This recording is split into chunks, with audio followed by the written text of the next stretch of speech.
Kalau tugas-tugas kita yang jelas sesuai dengan bidang kita ya, pendidikan pemilih, sosialisasi, kemudian Apa sih yang dilakukan KPU itu juga ke teman-teman media? Kita bicara ada media lokal,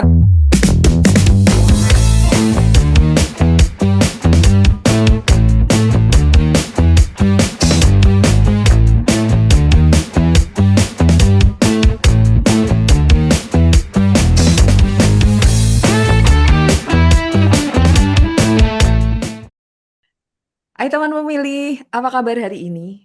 Semoga selalu sehat ya. Senang sekali saya bisa menjumpai teman pemilih untuk selalu memberikan informasi terkait dengan pemilu, pemilihan maupun informasi penting lainnya yang tentunya sangat menarik untuk kita ikuti. Masih bersama saya Nunung di podcast KPU Jateng.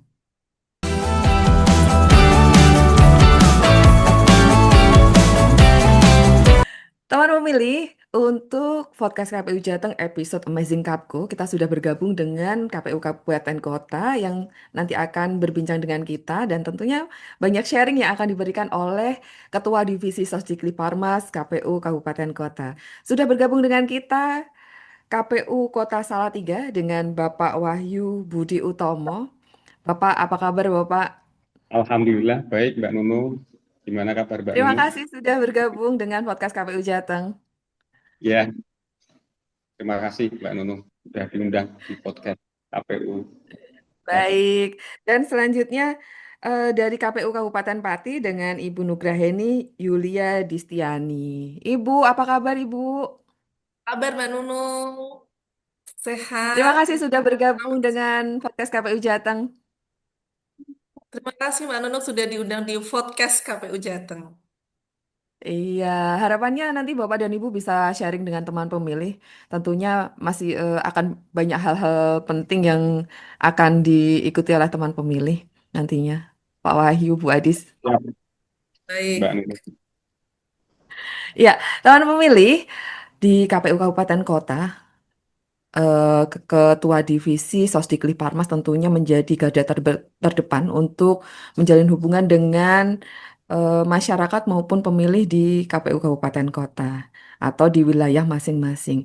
Nah, kali ini kita akan membahas tentang kehumasan yang dilakukan di KPU Kabupaten Kota bersama dengan KPU Kota Salatiga dan KPU Kabupaten Pati. Mungkin saya ke Pak Wahyu dulu terkait dengan tugas fungsi KPU Kabupaten Kota yang tentunya ini masih banyak kegiatan. Tentunya nggak off dong Pak. Masih banyak Iya, nggak sih kegiatan terkait dengan kepemiluan kalau di Kabupaten Kota Pak? kalau untuk kegiatan terutama kalau divisi Sosdikli itu kan kayak nggak ada liburnya ya Mbak ya. Jadi Ya, kita harus selalu menginformasikan hal-hal yang ya ini bagian dari tugas keutamaan, tugas utama dari kehumasan lah, kaitan dengan menyajikan informasi yang akurat, tepat, kemudian informasi yang terupdate lah sehingga KPU ini kan menjadi sumber rujukan bagi masyarakat, kemudian sumber informasi yang kredibel nanti yang kita sampaikan, yang kita informasikan, kita sosialisasikan ke masyarakat. Kira-kira begitu, Mbak. kalau terkait dengan tugas kehumasan yang tentunya tetap dilakukan oleh KPU melalui Ketua Divisi Sosdikli Parmas. Kalau menurut Bapak, sebenarnya tugas-tugasnya itu meliputi apa saja? Kalau tugas-tugas kita yang jelas sesuai dengan bidang kita ya, pendidikan pemilih, sosialisasi, kemudian pendidikan pemilih, kemudian juga ya seperti podcast kita ini ya, salah satu bagiannya adalah kehumasan memberikan informasi kepada publik dalam skala luas terkait dengan kerja-kerja KPU baik dalam tahapan maupun kegiatan KPU di luar tahapan atau non tahapan gitu Mbak Nunu. Hmm. Dan tadi yang disampaikan oleh Pak Wahyu nggak ada habisnya, nggak ada berhentinya sebenarnya di luar tahapan juga masih banyak. Tentunya Betul, perannya sangat strategis dong ini untuk terutama untuk Ketua Divisi Sosdikli iya Parmas menyampaikan betul Mbak Nunu. informasi. Ya, mungkin disampaikan apa aja yang sedang dilakukan oleh KPU sebagai lembaga yang harus membangun komunikasi tetap kepada publik. Ya, yang jelas bahwa kita mulai dari tahapan kemarin gitu ya, Mbak Nunung. Jadi perjalanan yang masih hangat, baik Pilpres dan Pileg tahun 2024, kemudian juga Pilkada serentak tahun 2024, kita berkoordinasi secara maksimal dengan Pemkot, dengan Forkompimda kaitan dengan perjalanan tahapan. Apalagi ini seperti gayung bersambut, Mbak Nunung. Jadi perjalanan kita di dalam tahapan kemarin itu didukung penuh oleh pemerintah kota dalam hal sosialisasi dan dengan berbagai macam varian kegiatan yang ada di KPU Kota Salatiga, mulai dari launching, kemudian penyusunan daftar pemilih, kemudian perebutan ad hoc, kemudian kampanye, debat, hingga kemudian gongnya sosialisasi terakhir di tanggal 23 November kemarin, itu semua adalah kolaborasi yang kita laksanakan, eh, KPU dengan berbagai pihak-pihak terkait untuk mensukseskan pilkada serentak tahun 2024. Itu pun juga Hmm. berlanjut dengan hari ini kita juga berkolaborasi kaitan dengan pendidikan politik bagi pemilih pemula. Kemudian Hmm. juga beberapa kegiatan yang memang ini perlu kolaborasi dengan pihak-pihak yang kita ajak kolaborasi untuk memberikan informasi, kemudian pendidikan politik dan lain sebagainya. Hari ini masih masih berjalan, Mbak Nunung, kegiatan itu. Hmm. eh, Tetap membangun kerjasama. Tapi kalau Iya, terkait dengan fungsi kehumasan di Kota Salatiga dengan stakeholder, tetap ini ya Bapak, iya, tetap betul. ada sinergitas yang tentunya mendukung yang tadi sudah disampaikan ke Bapak. Kalau Iya, kita ke Pati nih, kita mau lihat ke Pati juga. Bu Adis, kalau hubungan KPU dengan stakeholder di Pati, bagaimana Ibu gambarannya? Kalau hubungan antara KPU Kabupaten dengan KPU Kabupaten Pati dengan teman-teman stakeholder dan dinas terkait itu sejauh ini sangat baik sekali. Sinergitas itu terjalin dari kemarin saat tahapan maupun sampai sekarang setelah tahapan. Kita Hmm. menjalin komunikasi dengan teman-teman di Kesbangpol, teman-teman sampai sekarang pun masih Kominfo dan lain-lain. Itu karena memang ya itu tadi yang disampaikan oleh rekan saya Pak Wahyu, karena kita tidak bisa berhenti di saat selesai tahapan. PR kita masih Ya. banyak untuk kedepannya nanti mewujudkan sebuah demokrasi ya kita ya kedepannya itu kan seperti apa gitu. Hmm. Kalau di Pati saat ini apa sih Bu yang sedang dilakukan meskipun pasca tahapan tentunya kan masih banyak ya. Kita sedang apa memberitahukan ke teman pemilih gitu bahwa di luar tahapan KPU sedang juga tetap masih ada, tetap masih eksis. Kalau di Pati sendiri apa saja Bu aktivitas yang sedang dilakukan oleh KPU? Eh, kita menilik dari jumlah pemilih pemilih yang kemarin ya Mbak Nunung untuk DPT kemarin itu kita ada Gen Z itu 20%, 20,51% sendiri. Jadi kita Ah, banyak ya. eh, mau mengambil dari sana bagaimana caranya kalau partisipasi itu nanti yang kemarin itu kita sudah meningkat dari yang sebelumnya, nanti ke depannya akan meningkat lagi. Nah, yang belum tersentuh mungkin oleh teman-teman sebelumnya itu kemarin adalah untuk teman-teman mahasiswa.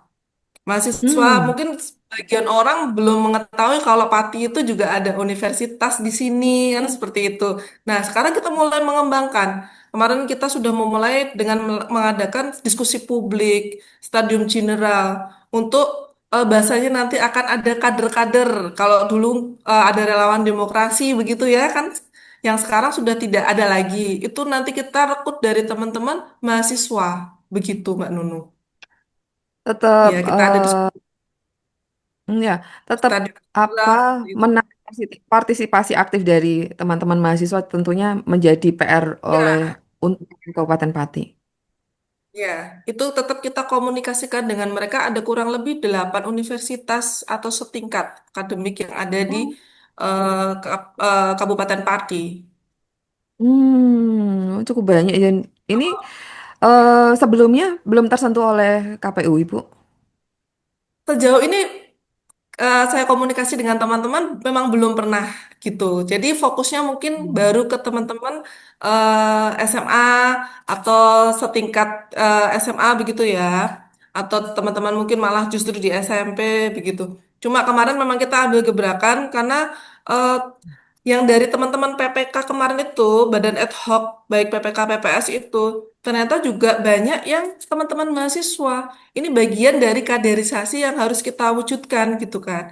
Dan saya rasa itu memang penting ya kehumasan itu jalan ke sana bukan cuma berhenti hanya di jumlah DPT berapa atau jalan seperti bagaimana gitu kan. Karena humas itu menurut kami di sini menurut tim itu salur menyalur begitu. Karena jumlah Kabupaten Pati itu ada 406 desa pelosok. Jadi kan banyak sekali ya dengan jumlah DPT lebih dari 1 juta itu kan besar. Kalau kita hanya memanfaatkan kita yang di sini, saya rasa nggak akan mampu kemarin kita dapat tingkat partisipasi yang lumayan tinggi begitu. Luar biasa. Kemudian kalau dilihat untuk hubungan dengan tentunya kan tidak lepas ya Ibu dengan partisipasi media, hubungan dengan media. Kalau di Pati sendiri gimana Ibu hubungannya dengan media?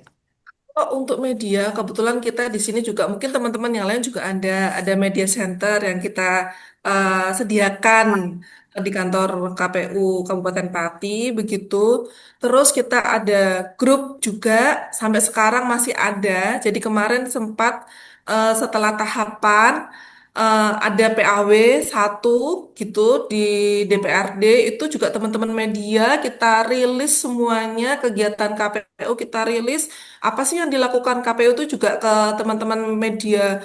Kita bicara ada media lokal, ada media yang region ya, regional begitu ya. Gitu. Cuma yang memang lebih mengangkat ke kita teman-teman dari media lokal. Itu komunikasinya sampai sekarang itu masih baik sekali. Masih suka Hmm, ngajakin ketemu, masih suka ngobrol begitulah gitu. Dan kemarin komunikasinya waktu masih bagus tahapan ya.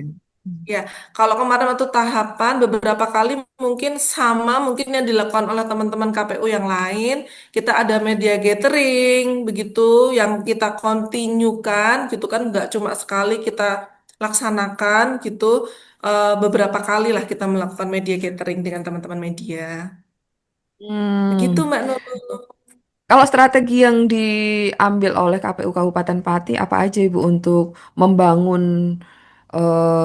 hubungan masyarakat yang baik dengan stakeholder?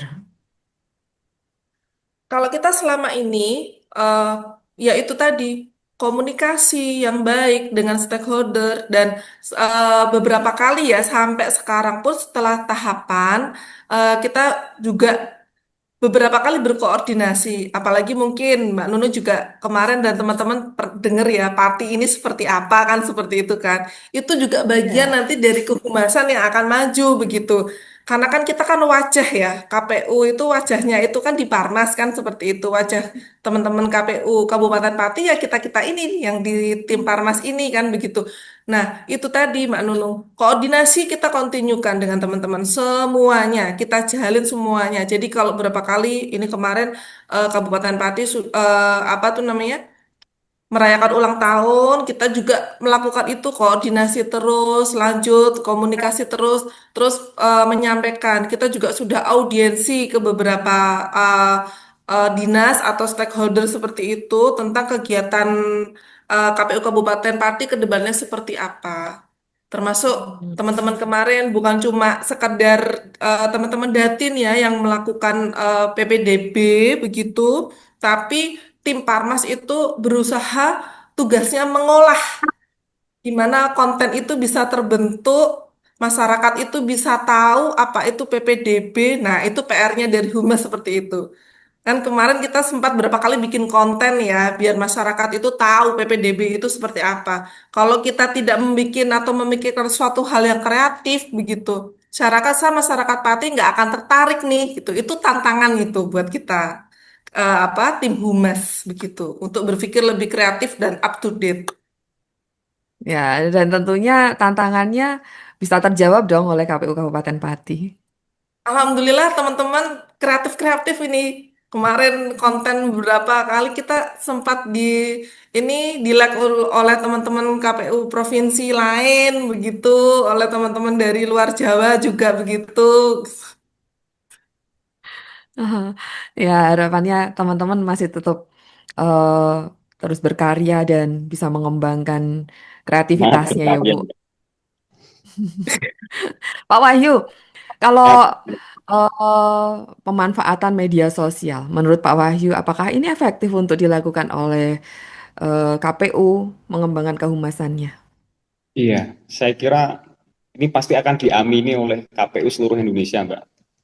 Karena apa namanya, terutama ini kalau kita berpijak pada pengalaman apa namanya pilkada serentak kemarin, ini saya kira sangat-sangat membantu dan bahkan eh, PJ Wali Kota waktu itu menyampaikan kepada kami apa namanya basis pemilih dari generasi Gen Z itu kan lebih dominan mereka menikmati dunia virtual.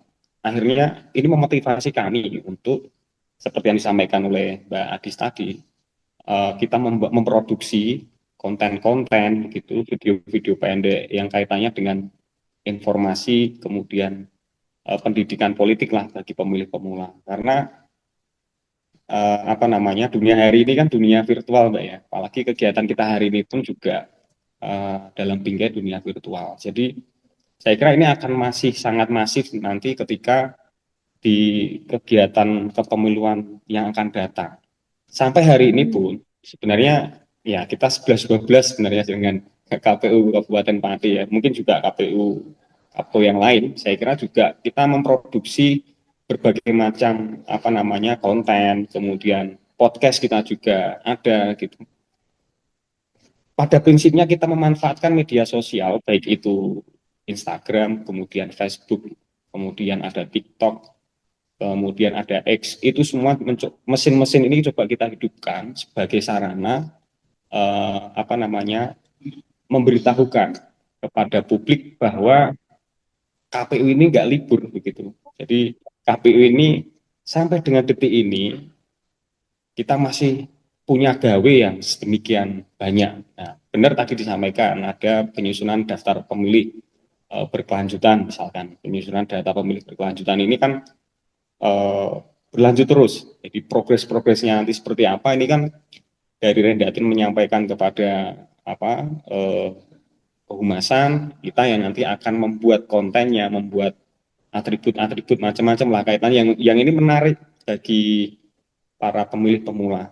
Nah, itu beberapa hal Mbak, karena yang jelas bahwa sekali lagi kalau kita melihat dunia hari ini yang penuh dengan apa dunia virtual yang sedemikian rupa, ini masih menjadi posisi strategis lah untuk sarana informasi bagi masyarakat. Saya kira itu Mbak. Tapi ini menghambat kreativitas nggak sih Bapak menyalurkan informasi, memberikan informasi melalui media sosial?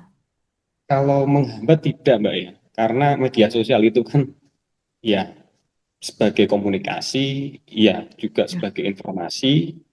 Saya kira malah eh, teman-teman kehumasan, teman-teman Sosdiklik Parmas ini kan malah tertantang untuk membuat sesuatu yang baru lah.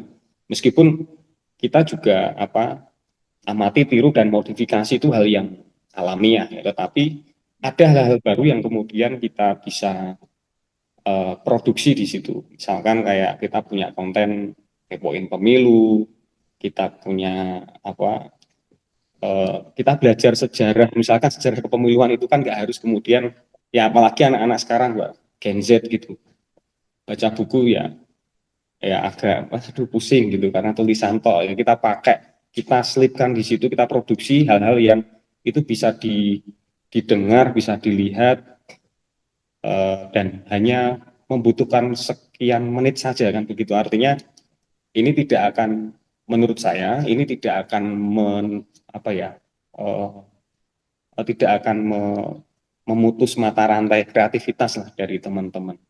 Apalagi Hmm. sekarang juga ada apa namanya, CPNS ini juga kita libatkan gitu. Jadi alam pikiran anak-anak Gen Z sekarang kan kita juga harus ikuti ya Mbak ya. Karena hitungan kami kemarin juga habis apa namanya, selesai kegiatan dengan anak-anak SMA 1 sama 3, mereka berkunjung ke KPU, pengurus OSIS-nya lah kira-kira begitu.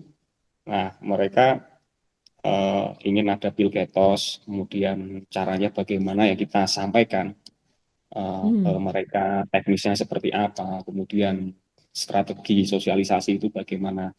Nah ini tetapi secara prinsip bahwa anak-anak Gen Z ini ya sedikit, kalau bahasa mudahnya sedikit teori tapi lebih banyak simulasi lah kira-kira begitu.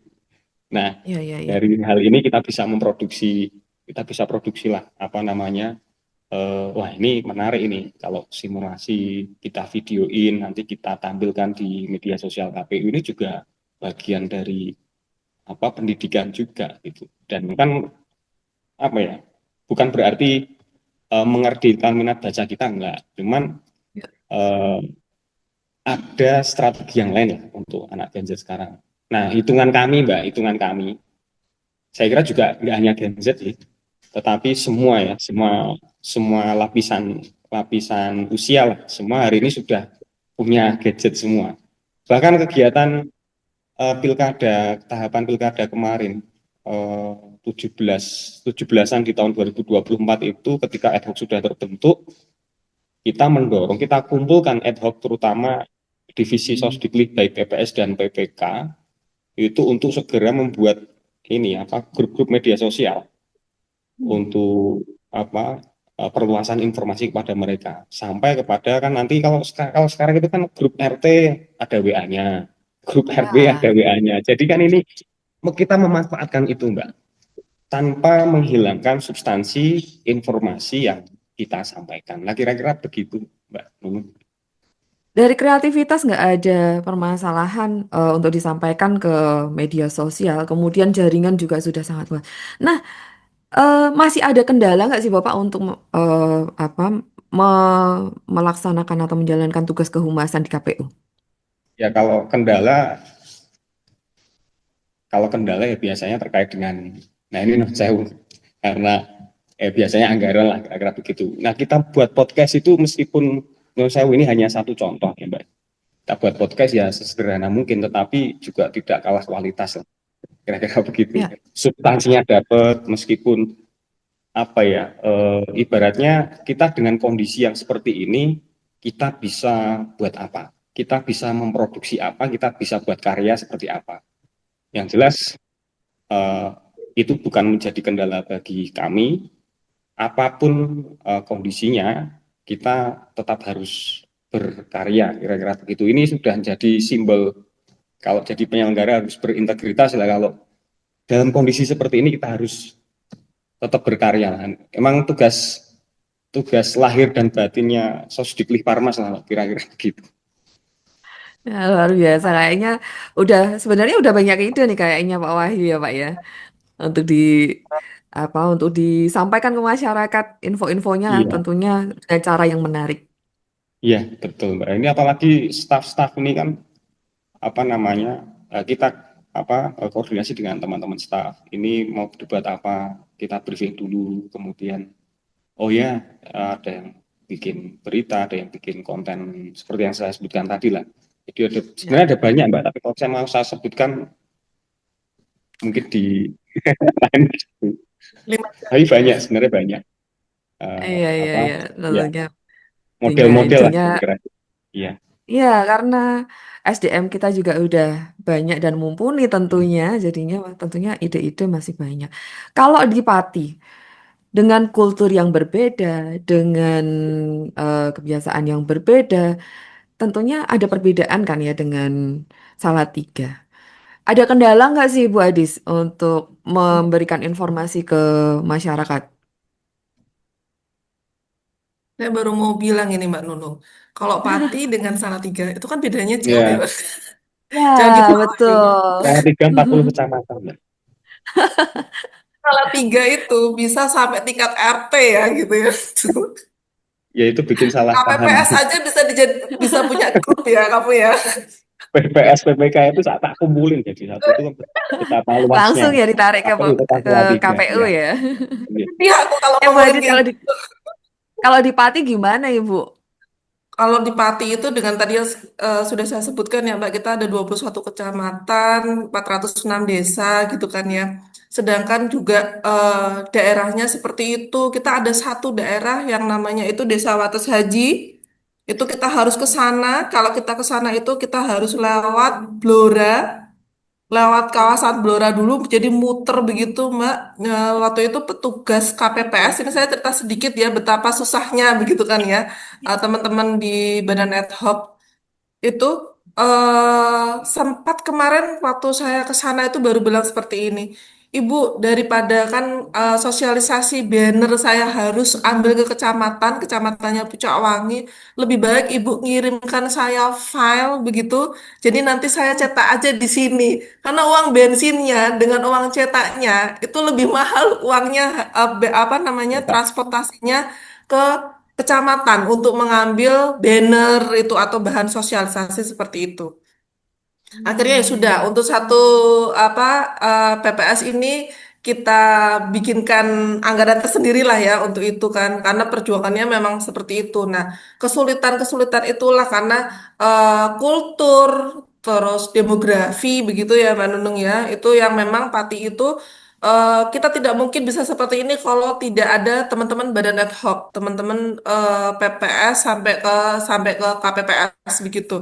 Sehingga gitu kan tugas dari tim humas ini bisa tersalurkan ke sana begitu, bisa nyampe maksud dan tujuannya kita seperti apa. Kalau tanpa mereka mungkin eh, tim humas ini tidak tidak ada artinya saya bilang seperti itu.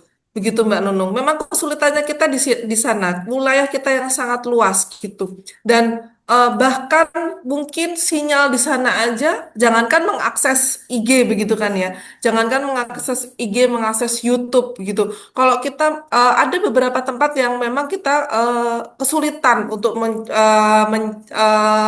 mendapatkan sinyal yang baik kan begitu. Nah, kalau tidak secara langsung itu itu akan jadi mustahil. Makanya itu kemarin teman-teman Parmas mungkin yang mendapatkan stigma begitu ya. Parmas PPK itu nggak ada kerjaannya kan seperti itu dibandingkan dengan mungkin yang teknis gitu. Kalau usah ketawa yuk kenyataan ini dibandingin teknis atau rendatin kan begitu kan. Karena bahasanya Parmas tuh hanya pencitraan aja, foto-foto tok, dokumentasi tok gitu. Cuma kalau untuk kita ini tuh keberhasilan tingkat partisipasi naik ini itu ya gara-gara teman-teman itu yang langsung turun seperti tadi melakukan sosialisasi secara langsung. Karena kita juga ada boomers itu juga banyak Mbak Nunung 17,35 itu juga lumayan besar ya untuk boomers itu yang eh, dengan mata pencaharian yang berbeda-beda karena memang kalau untuk di Pati itu kebanyakan petani dan nelayan begitu ya. Jadi ngakses IG, ngakses internet itu bukan kalau kita di kota atau kota Salatiga atau di kota Pati sendiri itu kan merupakan primer ya. Tapi kalau untuk yang di daerah yang pelosok itu bahkan tersiar gitu masuknya. Jadi kalau kita tidak langsung sosialisasi turun ke bawah begitu, itu ya akan mustahil begitu Mbak Nunu. Kalau Meskipun pemanfaatan media sosial dengan kondisi yang seperti ini, apakah menurut Ibu di Pati ini akan bisa efektif, Ibu? kita 50-50 Mbak Nunung. Jadi kalau untuk media sosial, memang kita untuk beberapa tempat, untuk beberapa wilayah begitu, eh, tetap kita kreativitaskan, kita munculkan, kita tetap up to date, tetap kita jalankan terus. Tetapi karena itu tadi Mbak, demografi, eh, jumlah karakteristik orang Pati itu yang bermacam-macam begitu kan ya gitu. Itu tetap langsung datang ke tempatnya begitu, tetap langsung menemui pemilih itu, saya rasa juga bagian dari yang harus kita upayakan benar-benar. Contohnya nelayan. Nelayan itu kan dia berapa bulan begitu kan baru nanti kembali lagi, sudah beda, mungkin tembok cat rumahnya aja warnanya sudah berbeda begitu waktu dia datang kan. Nah, itu nanti kita ke Juwana, kita sisir ke teman-teman yang di nelayan, kita sampaikan ke teman-teman badan ad hoc yang di Juwana, tolong disosialisasikan dari KPU seperti ini seperti ini seperti itu gitu kan. Mereka tidak mungkin bisa update setiap saat tentang kegiatan kita di KPU, tapi kita berupaya memaksimalkan teman-teman dari badan ad hoc seperti itu, Mbak Nunung. Begitu. Hmm, berarti kehadiran langsung KPU Kabupaten Pati ke pemilih itu menjadi satu hal yang sangat ditunggu-tunggu oleh pemilih ya, Ibu.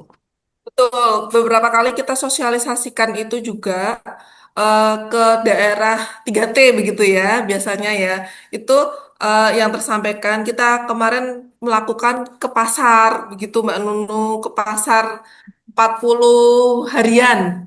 Pasar itu Oh. penuh sekali di sana. Namanya Pasar Pekaulan, begitu. Itu di salah satu daerah kecamatan di Culuak. Itu perbatasan dengan Jepara. Begitu itu Oh.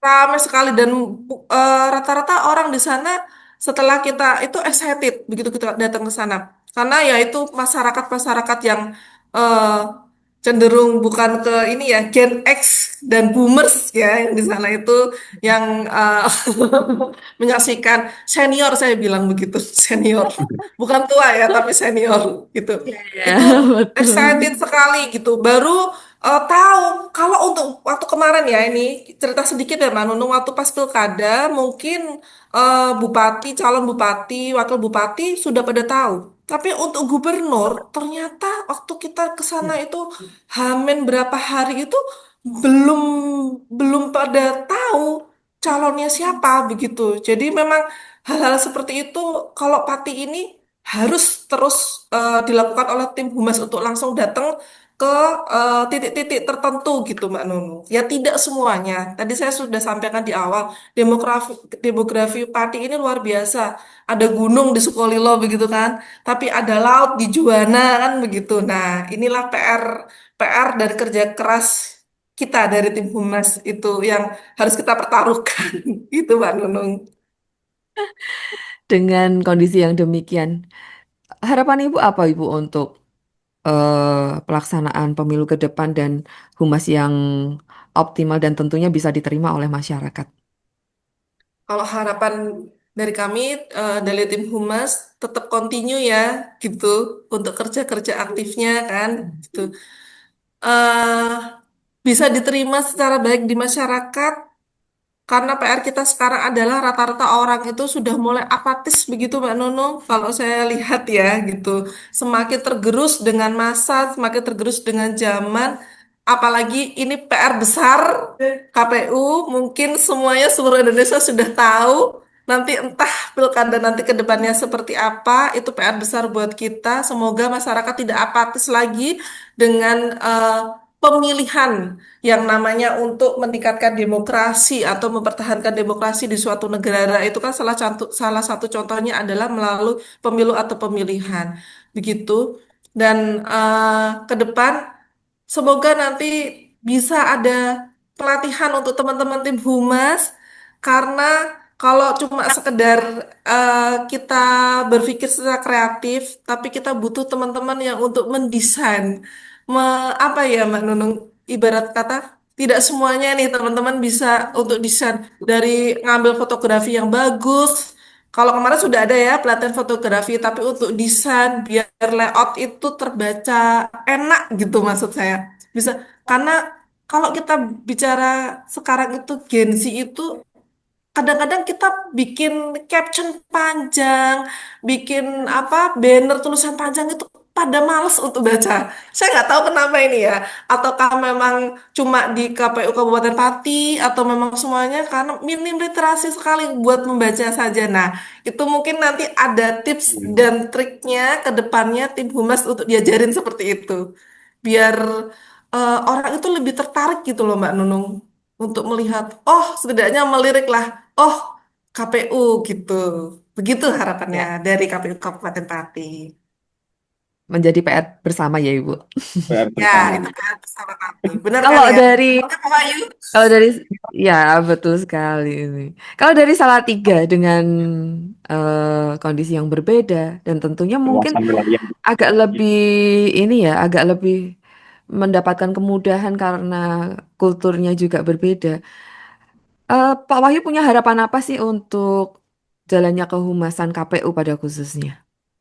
Eh, jadi kalau misalkan ya tadi kalau ini bukan untuk banding-banding begitu Mbak dengan teman-teman di kabupaten kota yang wilayah geografisnya itu sangat luar biasa. Tetapi sebenarnya begini Mbak, kalau tadi saya sampaikan misalkan ada nggak hambatan dan lain sebagainya, sebenarnya ya ada, tetap ada gitu ya. Ini hal yang alamiah. Contoh misalkan beginilah, pada saat tahapan kemarin itu kan pihak-pihak terkait kemudian mesin komunikasi, pokja sosialisasi, semuanya kemudian semua berjalan gitu. Karena satu tujuan bahwa bagaimana supaya pilkada ini berjalan sukses. Ya. Nah, yang menjadi PR terberat sebenarnya pada saat non tahapan ini sebenarnya, karena kalau kita bagian dari kehumasan kita, secara esensial kan seperti yang saya sampaikan tadi, menyajikan informasi yang akurat, yang tepat, kemudian yang update sehingga menjadi rujukan informasi bagi masyarakat. Secara esensialnya kan itu. Nah, cuman kalau dalam konteksnya misalkan pemilu itu kan taruhlah misalkan dengan keputusan MK pelaksanaan pemilu nanti ada di tahun 2029 misalkan. Di tahun 2025 ini kan tidak ada tahapan sampai tahun 2026, 2027. Ini kan rentang waktunya masih panjang. Nah, kalau kita misalkan frame kita KPU secara kehumasan kan gimana caranya kita memproduksi informasi ini supaya bisa informasi yang layak, yang eh, menjadi layak menjadi rujukan bagi masyarakat. Itu jelas kita produksi terus, kita informasikan terus dengan sedemikian rupa lah nanti kita akan buat seperti apa melalui sarananya apa itu kan sudah kita sudah kita pertimbangkan. Tetapi dalam konteks misalkan pendidikan politik, saya kira ini tidak hanya gawe KPU sih Mbak. Nah ini yang terkadang juga menjadi dilema. Pendidikan politik dalam skala luas itu kan juga bisa dilakukan sebenarnya oleh uh, elemen-elemen yang lain di luar penyelenggaraan. Jadi maksud saya bahwa pendidikan politik meskipun KPU tetaplah ini hal yang esensial, tetapi bagaimana dengan elemen-elemen yang lain begitu yang juga berkecimpung dalam dunia politik dalam memberikan pendidikan politik lah bagi masyarakat ya secara luas begitu sesuai dengan undang-undang partai politik misalkan itu juga ada. Nah artinya Betul bahwa sekali. supaya nanti kemudian ketika partisipasi rendah yang jadi Hmm. sasaran tembaknya adalah KPU ya kita sih fine fine aja gitu karena semua bisa jejak digital itu kan ada gitu bagaimana kita mensosialisasikan secara dengan sedemikian rupa lah sampai ke level terbawah itu kan ibarat jejak digital ada kemudian dokumen-dokumen pendukung ketentuan hukumnya juga ada semuanya kita punya gitu kira-kira. Buktinya apa KPU mensosialisasikan ya kita punya semua, misalkan harus dibuktikan kita semua punya. Nah, cuman dalam masa-masa non tahapan ini saya kira tidak hanya kalau frame KPU sih, oke kita akan terus terus menggeliat dengan kegiatan. Cuman kalau dalam konteks pendidikan politik bagi entah itu pemilih pemula ataupun pemilih muda ataupun semua lapisan, saya kira tidak hanya tugas bagian dari tidak hanya KPU tetapi elemen-elemen yang lain yang memiliki kepentingan untuk itu juga harus ikut berpartisipasi begitu mumpung ini non tahapan. Iya, betul Lagi-lagi sekali. kemarin dalam hitungan kami Mbak itu kan kalau pemilik Genji lah kita hitung misalkan ini dari skala umur kelas 3 SMP ini sudah layak untuk kita sosialisasi untuk ya minimal pilketos lah minimal ini. Itu kalau sampai tahun 2029 jumlahnya kan bisa sampai ribuan. Kota Salatiga aja bisa ribuan gitu, Pak. Artinya eh, apa namanya?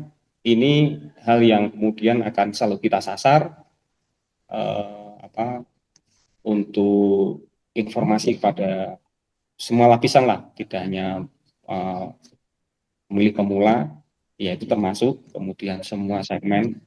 Kemarin di beberapa agenda kegiatan kami sudah kita rancang untuk itu, termasuk kemudian tadi kalau Mbak Adis menyinggung ke Spangpol, kita juga akan berkomunikasi ke sana, meskipun dengan Pak Wali Kota juga sudah kita komunikasi, kita koordinasi kaitan dengan kegiatan-kegiatan kehumasan, sosialisasi non tahapan yang dilaksanakan oleh KPU. Saya kira itu Mbak Ya, bagian dari apa ya hambatan. Jadi kemarin kok gampang, sekarang kok kerjasama juga agak nganu apa namanya. Ya saya kira ini perlu mungkin penjajakan lagi, termasuk ya kemudian ke betul. kampus-kampus ya ke kampus. Kemarin kita juga ke kampus sudah Oh, termasuk oh di sana baik banyak itu kampus ya Bapak ya, jadinya lebih mungkin lebih ya. komunikatif gitu dengan pemilih begitu. Iya, artinya kemarin kita sudah komunikasi dengan Purek kan, sampai tingkatan rektorat kita sampaikan. Cuman karena memang kita nggak bisa intervensi, Mbak. Kita nggak bisa intervensi kegiatan kampus karena Ya, kita sudah betul. jauh hari, malah 1 bulan sebelum ada apa ya ospek itu kita sudah komunikasi, kita pengen Betul. masuk ke sana. Cuman karena kita nggak bisa interven kaitan dengan kita mau nyempil kegiatan lah, mau ikut partisipasi kegiatan untuk sosialisasi di sana juga kemarin kita nungguin beberapa ya 2 mingguan baru kita dapat kabar akhirnya memang belum ini. Tapi itu Belum bagian bisa dari Mas. upaya Mbak bahwa kita nggak akan nyerah gitu. Apapun akan kita Ya, ya, kita tempuh ya, gitu. Aja. ya untuk ini ya Pak, untuk pendidikan pemilih yang lebih berkualitas tentunya. Iya, betul, Mbak. Ya, Pak Wahyu Bu Adis, terima kasih sudah sharing dengan teman pemilih Ya, melalui podcast KPU terima kasih Jateng. Kami Mbak. berharap Bapak Ibu nanti bisa hadir di studio podcast secara langsung di lain waktu. Ya, Tetap kami tunggu kehadirannya nanti. terima Terima kasih kasih Mbak sekali Nunung. lagi sudah Ya bergabung sudah bersama diundang. podcast KPU Jateng. Sehat-sehat Mbak Nunung. Ya, Terima terima kasih Mbak kasih. Nunung. Ya, baik Ibu, Semua Bapak, terima kasih sekali lagi. Sampai jumpa lagi di podcast KPU Jateng episode Ya, selanjutnya. terima Terima kasih. kasih, sampaikan ke Iya. tim juga. Terima kasih. Iya. Ya teman pemilih, demikian tadi bincang-bincang kita bersama dengan Ketua Divisi Sosdikli Parmas KPU Kota Salatiga dan Ketua Divisi Sosdikli Parmas KPU Kabupaten Pati. Terima kasih sudah selalu mengikuti media sosial KPU Provinsi Jawa Tengah untuk mendapatkan informasi terkait dengan pemilu, pemilihan maupun informasi penting lainnya yang tentunya sangat menarik untuk kita ikuti. Jumpa lagi dengan saya Nunung di podcast KPU Jawa Tengah episode selanjutnya.